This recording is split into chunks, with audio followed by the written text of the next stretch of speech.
Hello students, welcome to all. मैं हूं CA Sandeep Dayal और बच्चों हम लोग पढ़ रहे हैं हमारा अकाउंटिंग स्टैंडर्ड 12, जी हाँ, जिसका नाम है गवर्नमेंट ग्रांट। तो आज ही उसका लास्ट पार्ट है हमारे पास, जिसमें हम कुछ क्वेश्चंस की प्रैक्टिस कर रहे हैं। चलिए बच्चों, सो विदाउट वेस्टिंग टाइम शुरू करते हैं आज का पहला क्वेश्चन। इसमें देखिए, एक चीज मैं आपके साथ बात जरूर करना चाहूंगा उस बारे में, वो ये कि अकाउंटिंग स्टैंडर्ड के अंदर देखिए जो क्वेश्चंस हम लोग कर रहे हैं वो कहीं ना कहीं हमारे स्टडी मैट के क्वेश्चंस के अंदर हैं। और एएस में जो पॉजिटिव चीज आपके लिए है वो ये कि इसमें ज्यादातर क्वेश्चन क्या होता है, रिपीटेटिव होते हैं। ये आपके लिए एक पॉजिटिव नोट है। और ऑन द नेगेटिव नोट थोड़ा सा थ्योरेटिकल पार्ट है, थोड़ा सा बोरिंग होता है, बट ठीक है, बड़ा इंटरेस्टिंग है क्योंकि प्रिंसिपल्स बताता है, रूल्स बताता है, काफी इंपॉर्टेंट है ये। चलिए आज का पहला क्वेश्चन हम शुरू करते हैं। On 1 April 11, A Limited receive government grant of 300 lakh for the acquisition of machinery costing 1500 lakh। 1500 lakh की मशीनरी है बेटा, 300 लाख का ग्रांट मिला है। The grant will be credited to the cost of assets. यानी कि हमने क्या करा, हमने करा bank account debit to government grant और government grant account debit to fix assets. यानी कि फिक्स एसेट्स की कॉस्ट में से हमने इसको कम कर दिया है। तो 1500 में से हम 300 माइनस करेंगे तो 1200 हमारी कॉस्ट रहेगी। द ग्रांट वॉज करिए हो गया। The life of the machine जो है 5 ईयर है। The machinery was depreciated 20% on WDV basis. देखिए काम की चीज ये है, अब यहाँ नंबर ऑफ ईयर काम की नहीं है क्योंकि आप तो WDV पे राइट ऑफ कर रहे हो। The company had to refund the grant in May 14 due to the non fulfilment of certain condition. How would you deal with the refund of grant in the books of A limited. चलिए पहले तो हम इसकी value निकालते हैं sir कि इसकी जो वैल्यू है वो वैल्यू क्या बच रही है। ठीक है, देखिए तो सबसे पहली बात तो अभी समझिए कि एसेट्स की कॉस्ट कितनी थी। सर एसेट्स की कॉस्ट थी 1500 लाख। इसमें से आपको गवर्नमेंट ग्रांट मिला, कितना मिला, 300 का। यानी कि आपके लिए एसेट्स की जो कॉस्ट है बेटा वो कितनी है सर, वो है हमारे लिए 1200। अच्छा ये कब है, हम लोग डेट चेक कर लेते हैं इसमें। ये है 1 अप्रैल 11 को। ठीक है, तो ये कंडीशन कब है, ये है 1 अप्रैल 2011 को। अब देखिए 20% WDV का डेप्रिसिएशन लगेगा तो पहले साल डेप लगेगा 240। वैल्यू कितनी बचेगी, वैल्यू बचेगी 960। दिस विल बी ऑन 1 अप्रैल 2012 बोल लीजिए, 31 मार्च 2012 बोल सकते हैं। देन अगेन अगर इसका 20% हम निकालें 960 का 20% तो ये आ रहा है डेप्रिसिएशन। ये तो फर्स्ट ईयर का, जो सेकेंड ईयर का डेप्रिसिएशन आ रहा है दैट इज 960 का, तो ये आएगा 192। तो 192 डेप आपका आया 960 में से, तो कितनी वैल्यू हमारे पास बची, ये देखिए सर 960 माइनस 192, ये बचा मेरे पास 768 ऑन 1 अप्रैल 2013। फिर वापस डेप लगाएं क्योंकि हमने तो 2014 में रिटर्न मारना है इसको। तो 768 का 20% निकालेंगे तो ये आ रहा है 153.60। यहाँ पॉइंट को राउंड ऑफ मत कर देना भैया, लाखों का काम चल रहा है यहाँ पे। वैल्यू बच रही है 614.40। ये कब बच रही है, ऑन 1 अप्रैल 2014। ठीक है, अब यहां तक हम पहुंच गए, हमने इतना जो है डेप्रिसिएशन लगा लिया। अब क्या है, May 14 में आपको रिफंड करना है। ठीक है, ग्रांट मिला कितना था, 300 का ग्रांट मिला था। और अगर आपको रिफंड करना है तो क्या करें, हम लोग इसमें वापस ऐड बैक कर देंगे गवर्नमेंट ग्रांट में। ये 300 का ग्रांट वापस ऐड कर देंगे, यानी कि एसेट्स की जो ब्लॉक की वैल्यू आएगी वो कितनी आएगी, वो आएगी 914.40। तो हम इसके अकॉर्डिंग डेप्रिसिएशन लगा देंगे। ठीक है, चलिए जी, तो अब हम इसका आंसर चेक कर लेते हैं। देखिए थ्योरेटिकल, ये आप जैसे आप एग्जाम में क्वेश्चन लिखेंगे तो इस तरह से थ्योरेटिकल आपको थोड़ा एक वहां पर कोई ना कोई जो डिक्टेशन है वो आपको देना पड़ेगा। जैसे इसमें लिखा हुआ है according to the para 21। Para आपको याद नहीं रहेगा तो पैरा के चक्कर में मत पड़िए, आप तो सिर्फ डायरेक्ट लिख दीजिएगा एज पर अकाउंटिंग स्टैंडर्ड 12। ठीक है, so as per accounting standard 12 accounting of the government grant, the amount refundable in respect of a grant related to specific assets should be recorded by increasing the book value of the assets. या तो book value आप increase करेंगे और by reducing deferred income. As appropriate by amount refundable, है ना। तो जैसा कि हमने पढ़ा हुआ है बच्चों कि हमें जब भी ग्रांट के लिए पैसा मिलता है तो तरीके भी यही दो होते हैं, या तो आप एसेट्स की कॉस्ट में से माइनस कर देते हैं, या फिर आप क्या करते हैं, आप उसको डेफर्ड इनकम की तरह ट्रीटमेंट देते हैं।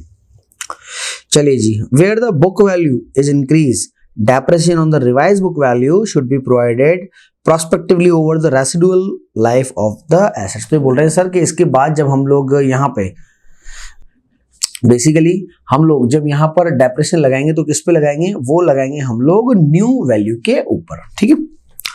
चलिए, तो यहाँ आप चेक करिए बच्चों, इसके अंदर आपकी ये इस तरह की वैल्यू उन्होंने निकाल रखी है डेप्रेशन लगा के, हमने भी ये निकाली थी, देखिए 614.4 था और इसके अंदर हमने 300 को ऐड किया तो है 914.4।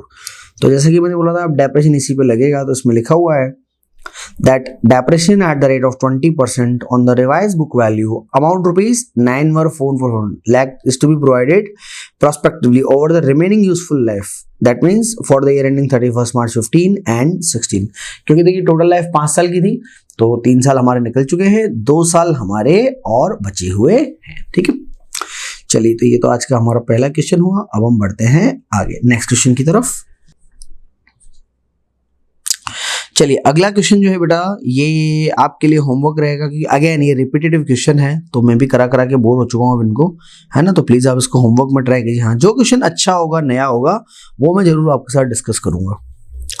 चलिए, तो इसमें मेरे पास से अगला question, X Limited receive a revenue grant of 10 lakh during the 6-7 from the government for the welfare activity carried on the business for its employee। ये क्वेश्चन हम लास्ट क्लास में कर चुके हैं वैसे। The grant prescribed the condition for utilization, however during the financial year 8-9 it was found that the prescribed condition was not fulfilled and the grant should be refunded to the government। ठीक है जी, बहुत अच्छी बात है, grant बोल रहे हैं refund कर दो।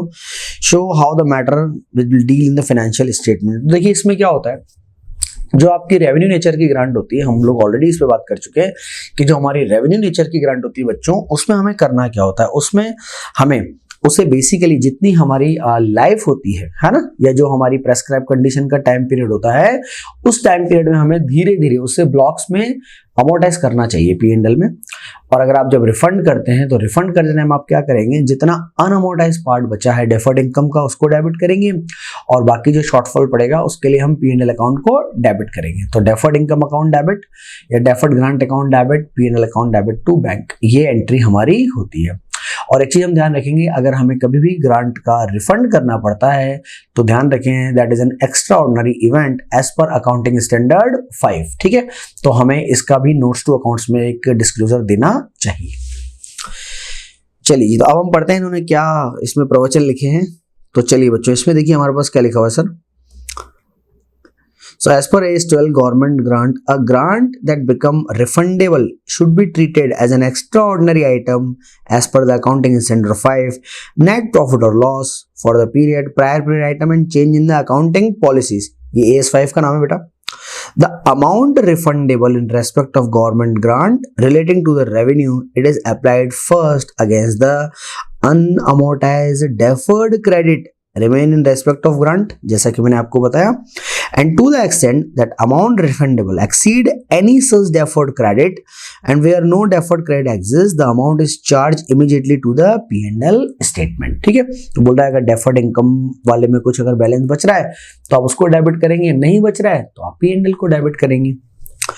Now analysis है, refund of grant of 10 crore should be shown in the P&L account of the company as an extraordinary item during the financial year 8-9। ठीक है, तो चलिए जो बोला था मैंने वही लिखा हुआ है इसके अंदर भी।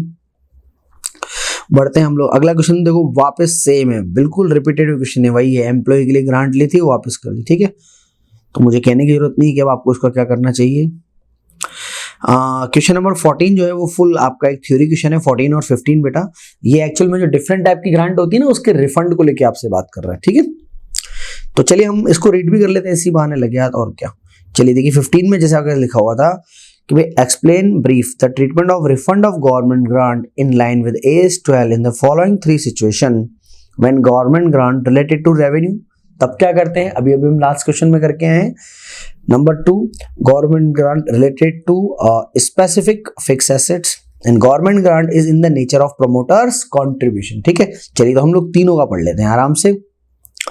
देखिए number 1, when government grant related to the revenue, तो रेवेन्यू के नेचर का है तो भाई पहले डेफर्ड जो आपका अकाउंट है डेफर्ड ग्रांट का, पहले उसको लेंगे और जितना पैसा कम पड़ रहा है वो फिर हम P&L से लेंगे। तो देखिए इसमें लिखा हुआ when deferred credit account has a balance, the amount of government grant refundable will be adjusted against the unamortized deferred credit balance remaining in the respect of the grant to the extent that the amount refundable exceed any such deferred credit. The amount is immediately charged to P&L, and where no deferred credit balance exists, the whole amount of the government grant refundable will be charged to P&L। ठीक है, already हम लोग बहुत बार इस चीज को कर चुके हैं। चलिए नेक्स्ट स्पेसिफिक एसेट, इसमें भी ऐसे होता है देखिए, क्योंकि हमारे पास दो ऑप्शन होते हैं, हम चाहे तो इसको कॉस्ट में से माइनस करें, चाहे तो डेफर्ड इनकम माने। अगर आपने कॉस्ट में से माइनस किया था तो रिफंड के टाइम पे फिर आपको दोबारा जो आपके एसेट्स की बची हुई ब्लॉक वैल्यू है, जो बची हुई बेसिकली WDV है, उस बुक वैल्यू में हम लोग इसको रिफंड को ऐड कर देते हैं। ठीक है, चलिए चेक करते हैं।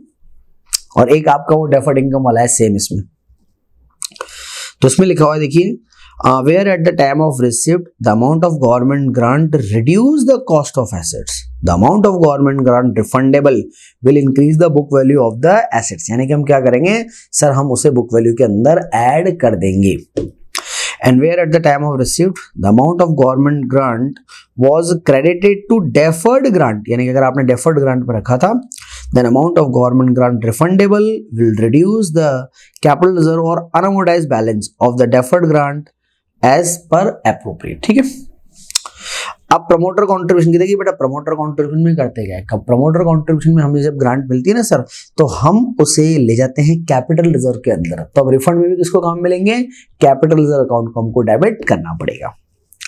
चलिए बच्चों, तो प्रमोटर कॉन्ट्रीब्यूशन की ग्रांट की रिफंड के लिए क्या बोल रहा है sir, the amount of government grant refundable in part और in full for the non-fulfillment of the specific condition, the relevant amount recoverable by the government will reduce the capital reserve. A government grant that become refundable is treated as an extraordinary item। ठीक है, चलिए तो वही चीज है actual में, घूम फिर के बार बार एक ही तरह की चीजें होती है, तो पढ़ा पढ़ा के हम लोग भी बोर हो जाते हैं उसको। तो 14-15 सेम है आपका। नेक्स्ट अगर आप चलें तो अगला क्वेश्चन हमारा that will be homework for you, क्योंकि रिपीटेटिव क्वेश्चन है बेटा, है ना, तो जो रिपीटेटिव है मैं सिर्फ उसी को होमवर्क में आपको दे रहा हूं। 17 भी आपका रिपीटेटिव क्वेश्चन ही है, वैसे तो डेफर्ड इनकम वाला है। चलिए 18 पे हम लोग चलते हैं। 18 भी वैसे रिपीटेटिव क्वेश्चन है, अगर आप उसको अच्छे से देखेंगे तो वही रिपीट हो रहा है एक्चुअल में। चलिए हम एक काम करते हैं, एक क्वेश्चन जो है बीच में इसको हम लोग सॉल्व कर लेते हैं। चलिए 16 को मैं सॉल्व करा देता हूं आपका। इसमें मेरे पास है a limited purchase fix assets for 50 lakh, government grant towards it is 20%। तो ग्रांट कितनी मिली सर हमको, 20% का ग्रांट मिला है। रेसिडुअल वैल्यू 8 लाख है। यूजफुल लाइफ भी कितनी है आपकी, 8 ईयर्स है। Now assuming depreciation will be charged on SLM assets shown in the balance sheet net of grant। इसका क्या मतलब है सर, इसका ये मतलब है कि आपने क्या करा है, जो ग्रांट का अमाउंट है वो आपने फिक्स एसेट्स की कॉस्ट में से माइनस कर दिया है। After 1 year grant become refundable to the extent of 7 lakh, 7 lakh का ग्रांट रिफंड किया। कब किया ये, आफ्टर 1 ईयर। तो ये बोल रहा है record the general entry for 2nd year. चलिए करते हैं इसको हम लोग। देखिए सबसे पहले तो एसेट्स की वैल्यू कितनी, 50 लाख, ग्रांट कितना मिला, ये आपका क्वेश्चन नंबर 16 है इसमें। तो एसेट्स की वैल्यू जो है सर वो तो कितनी है सर, वो तो है मेरे पास अमाउंट रुपीज 50 लाख। ठीक है, इसमें से आपको गवर्नमेंट ग्रांट कितना मिला, 20%, यानी कि अमाउंट रुपीज 10 लाख। तो सर वैल्यू कितनी बची मेरे पास, सर वैल्यू मेरे पास बची है अमाउंट रुपीज 40 लाख। ठीक है, अब हम बात करते हैं डेप्रिसिएशन के। डेप्रिसिएशन कैसे लगता है, रेसिडुअल वैल्यू 8 लाख है, लाइफ 8 साल है। तो डेप देखिए आप किस लगेंगे, आप डेप लगा रहे होंगे 40 लाख, स्क्रैप वैल्यू या residual value 8 lakh, life 8 years. Solve करेंगे कितना आएगा, 32/8, that means 4 lakh depreciation has been charge. तो अब आप समझिए पहले साल के एंड में आपने 4 लाख डेप्रिसिएशन चार्ज किया, तो एसेट्स का बुक वैल्यू कितना बचा, सर 40 में से हमने 4 का डेप्रिसिएशन चार्ज किया तो हमारी एसेट्स का बुक वैल्यू कितना बचा at the end of the first year? Sir it will 36 lakh. अब आप देखिए कि आपको रिफंड कितना करना पड़ा, चलिए देखते हैं। तो बोल रहा है to the extent of 7 lakh, 7 lakh रुपए आपको रिफंड करना पड़ा। देखिए फर्क क्या पड़ेगा, 7 लाख रुपए की जो गवर्नमेंट ग्रांट आपको रिफंड करनी पड़ी वो आप इसमें फिर से ऐड करेंगे, वैल्यू कितनी हो जाएगी ब्लॉक की? 43 लाख। देखिए डेप अप कितना लगेगा, तो बच्चों डेप्रेशन कितना लगेगा? ब्लॉक की वैल्यू है 43 लाख और स्क्रैप वैल्यू तो वही है हमारी 8 लाख। लेकिन अब लाइफ कितनी रह गई? सर लाइफ रह गई आपकी 7 ईयर, क्योंकि 1 साल तो निकल ही गया ना हमारा। चलिए तो 43 लाख माइनस 8 डिवाइड बाय 7, तो डेप्रेशन कितना लगेगा? सर डेप्रेशन लगेगा अमाउंट रुपीज 5 लाख का। तो आप समझिए इसने हमसे ईयर नंबर सेकंड के रिगार्डिंग एंट्रीज पूछी। तो बच्चों ईयर नंबर सेकंड के रिगार्डिंग जब आप एंट्रीज करेंगे तो क्या एंट्रीज होंगी समझिएगा। एक तो रिफंड करेंगे गवर्नमेंट ग्रांट टू बैंक और fix assets account debit to government grant. चाहे तो दोनों को ऐड करके आप क्या कर सकते हैं, आप कर सकते हैं fix assets account debit to bank. ये तो बात हो गई रिफंड की। डेप्रेशन कितना लगेगा? 5 लाख का, तो depression to assets 5 lakh and then P&L account debit to depreciation. चलिए तो चेक करें हम लोग। देखिए ये आपका 7 लाख का रिफंड की entry fix assets to bank, depression 5 lakh लगा है जो मैंने आपको बताया था and after that P&L to depreciation again amount is rupees 5 lakh. ठीक है, चलिए ये भी हमारा कंप्लीट हो गया। ये देखिए वर्किंग नोट वैसे बनाओ बेटा जैसा हम लोगों ने बनाया था। पहले साल आप डेप लगा रहे थे 4 लाख का, 36 वैल्यू बची, 7 का रिफंड मारते ही 43 का हो गया आपका book value and then depression will be 5 lakh. चलिए ठीक है, तो बेटा बाकी के देखिए इसमें जो बचे हुए क्वेश्चन हैं वो रिपीटेटिव क्वेश्चन है जिनको बहुत इजीली आप लोग कर सकते हैं। और फिर भी अगर आपको किसी भी तरह का डाउट हो, किसी भी तरह का प्रॉब्लम हो तो बिल्कुल आप मुझसे कांटेक्ट कर सकते हैं। आज की क्लास बहुत छोटी, लगभग 20-25 मिनट की क्लास हम लोग की बनी, बट ये एस अभी हमारा हो चुका है कंप्लीट। चलिए तो आज की क्लास को हम लोग यहीं वाइंड अप करते हैं। मिलेंगे बहुत जल्दी अगली क्लास में एक अगले नए चैप्टर और नए एस के साथ। Thank you so much. Signing off, this is CS Sandeep Dayal. Bye bye.